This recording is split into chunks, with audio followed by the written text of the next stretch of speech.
Google launched Bard chatbot despite ethics concerns. Warnings it was a pathological liar. Well, both lie, at least get things wrong, and don't really have a tremendously thought out protocol for dealing with that. Like, what's it supposed to say when it gets something wrong?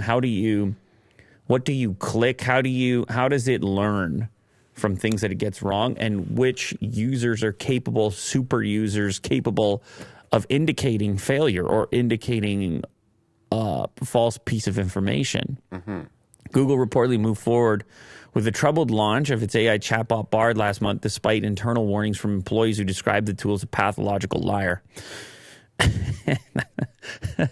Man, there's something about putting the word pathological in front of liar that makes it sound so evil. Yeah. So did he lie to you? Yes, he's a pathological liar. Oh, terrifying. Prone to spewing out responses riddled with false information that can result in a serious injury or death. Good Lord.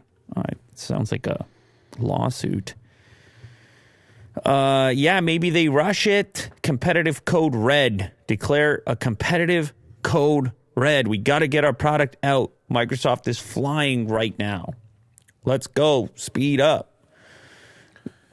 One worker described Bard as a pathological liar for viewing erratic responses, according to a screenshot of an internal discussion obtained by Bloomberg. A second employee reportedly referred to Bard's performance as cringe-worthy.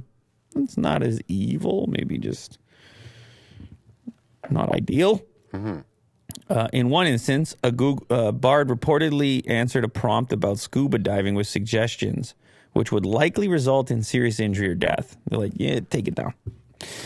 Take it down.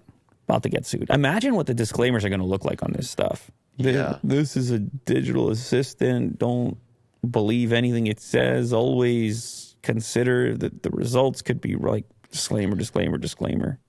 And like the guardrails must be like a chicken and egg situation where someone asks and then they have to like scramble to fix that. And then more people ask those questions and then they have to fix those questions. It's they're going to have to do it preemptively because it's inevitable that someone's going to get a reply or response that's going to trick it. They're going to aim to trick it, and they're going to get the reply, and then they're going to aim to hold Google accountable for it. So it's going to have to be preemptive. It's going to have to be people signing away everything in advance in order to use it. Mm-hmm. Like me when I hit the beta for FSD. It's like, yeah, I have no rights anymore. Yeah.